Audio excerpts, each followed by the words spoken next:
Dictation start होगी 5 second बाद। Start. भाइयों, आखिरकार एक लंबे संघर्ष के बाद, जो कि मुख्य रूप से अहिंसात्मक था और जिसका नेतृत्व ऐसे विलक्षण व्यक्ति ने किया जो अहिंसा और सत्य को ईश्वर का पर्याय मानता था, परंतु स्वतंत्रता के किनारे पहुंचने के अंतिम चरण में भारत को खून की नदी में से होकर गुजरना पड़ा और यह नदी भारतीयों ने ही खोदी थी तथा इसमें भारतीयों का ही खून बह रहा था। अभूतपूर्व पैमाने पर लोगों का निष्क्रमण हुआ।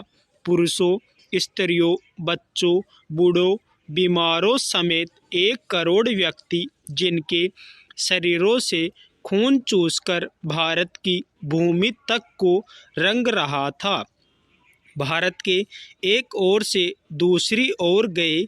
उन्होंने अपने पीछे न केवल मकान और जमीनें छोड़ी, बल्कि अपने घर के व्यक्तियों के मर्त शरीर भी छोड़े। स्वतंत्र भारत के किनारे तक पहुंचने के लिए देश को यह मूल्य चुकाना पड़ा और वह 2 प्रभुता संपन्न राष्ट्रों भारत और पाकिस्तान में विभाजित हो गया। यह 15 अगस्त 1947 की बात है। कांग्रेस ने, जो वास्तविक रूप से 1885 से भारत की राष्ट्रीय वाणी थी, हमेशा भारत की एक राजनीतिक इकाई के रूप में संकल्पना की थी। कांग्रेस को अंत में भारत का विभाजन स्वीकार करना पड़ा। वैसे तो यह स्वीकृति सहमति से दी गई थी, परंतु वास्तविक रूप से में देखा जाए तो यह ब्रिटिश शासकों द्वारा पिछले कई दशकों से उत्पन्न की गई परिस्थितियों के दबाव के कारण था। फूट डालो और राज करो की नीति पहल अलीगढ़ मुस्लिम कॉलेज की स्थापना के साथ शुरू की गई। एक दूसरे के बाद आने वाले 3 ब्रिटिश प्रिंसिपलों ने पृथकता का विचार मुस्लिम नेताओं और छात्रों के मन में बैठाया। पैरा। सर सैयद अहमद को विभाजन मुल्क विचारों को फैलाने के लिए उनसे हर प्रकार की मदद मिली। हम यह नहीं कहेंगे कि इसमें हिंदुओं का कोई दोष नहीं था, जो मुसलमानों से सामाजिक स्तर पर अलगाव बनाए रखते थे और आर्थिक दृष्टि से उनका शोषण करते थे। अलीगढ़ कॉलेज के अधिकारियों को अपने उद्देश्य की पूर्ति के लिए उपजाऊ भूमि मिली। यह सब कुछ पिछली शताब्दी के अंतिम वर्षों में हुआ। इन्होंने सोच समझकर राष्ट्रीय मुसलमानों की अपेक्षा करने की नीति अपनाई। 1947 में कांग्रेस के पास विभाजन स्वीकार करने के सिवा कोई विकल्प नहीं था, विशेषकर गंभीर सांप्रदायिक झगड़ों के कारण, जो कि गृह युद्ध का रूप धारण कर रहे थे।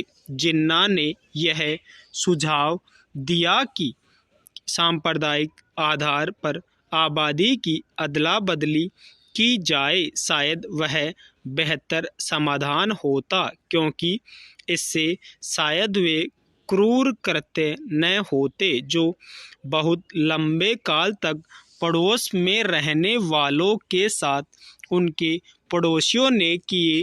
विभाजन को स्वीकार करते हुए कांग्रेस ने 15 जून 1947 को दिल्ली में एक प्रस्ताव पास किया, जिसमें अंतिम बार भारत की मूलभूत एकता का आग्रह किया गया था। इसमें कहा गया था, पिछली 2 पीढ़ियों के श्रम और बलिदान की नहीं, बल्कि भारत का विस्तृत इतिहास और परंपरा भी इस मूलभूत एकता की साक्षी है। पैरा।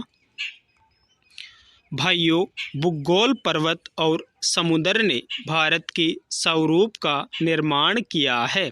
कोई मानव संस्था इसके आकार को बदल नहीं सकती और न ही इसके अंतिम लक्ष्य में बाधक बन सकती है।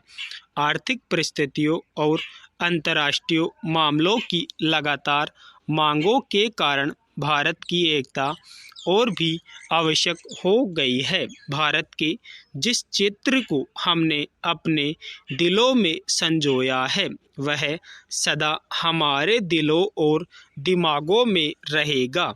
अखिल भारतीय कांग्रेस समिति गंभीरता से यह विश्वास करती है कि जब वर्तमान भावनाओं की उत्तेजना समाप्त हो जाएगी तो भारत की समस्याओं को उचित परिप्रेक्ष्य में देखा जाएगा और भारत में दो राष्ट्रों के अस्तित्व के झूठे सिद्धांत को समाप्त कर दिया जाएगा और सभी इसका त्याग कर देंगे।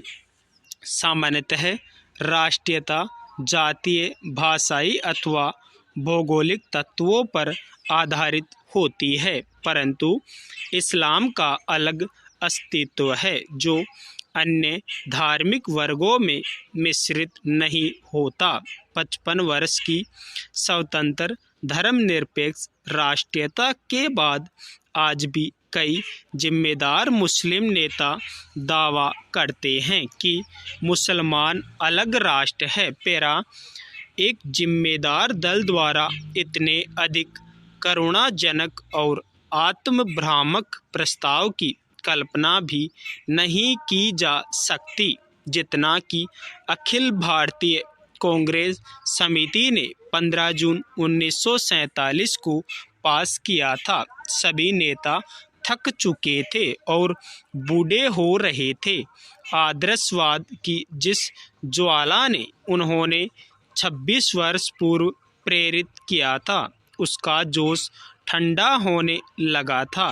कांग्रेस का विकास सदा ही बदलते नेतृत्व के माध्यम से हुआ था, परंतु पिछले 25 वर्षों में वही नेता कांग्रेस की सत्ता संभाले हुए थे। उनके व्यक्तित्व और उनके त्याग ने उनको जो ख्याति प्रदान की थी, उनको जो बल प्रदान किया था, उसको कोई युवा नेता चुनौती देने का साहस नहीं कर सकता था। विभाजन के विरोध में केवल एक ही स्वर था और वह था गांधी जी का, परंतु वे भी बहुत बूढ़े हो गए थे और उनका स्वास्थ्य भी ठीक नहीं था। उन्होंने अखिल भारतीय कांग्रेस समिति से प्रस्ताव स्वीकार करने के लिए कहा।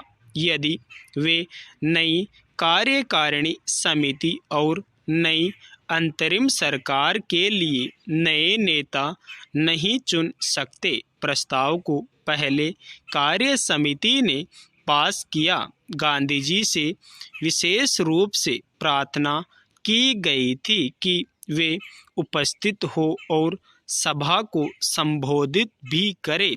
लेखक अखिल भारतीय कांग्रेस समिति की बैठक में उपस्थित था। गांधी जी का भाषण स्पष्ट रूप से उनके दुख का द्योतक था। उन्होंने कहा कि उनके विचार सर्वविदित है, फिर भी उन्होंने अखिल भारतीय कांग्रेस समिति को प्रस्ताव पास करने की सलाह दी। उन्होंने कहा कि अखिल भारतीय कांग्रेस समिति को इसे रद्द करने का अधिकार है, परंतु किसी ने इसका उत्तर नहीं दिया। उस समय ब्रिटेन भारत से चले जाने के लिए और अपनी साम्राज्यवादी धाक छोड़ने के लिए बहुत उत्सुक था। अब यह बोझ उनके लिए बहुत भारी हो गया था। एशिया के राजनीतिक पुनरुत्थान की उठती हुई लहर को नियंत्रित करना था। स्टॉप डिक्टेशन अच्छी लगी हो तो कृपया चैनल को लाइक और सब्सक्राइब जरूर कर लेवे। धन्यवाद।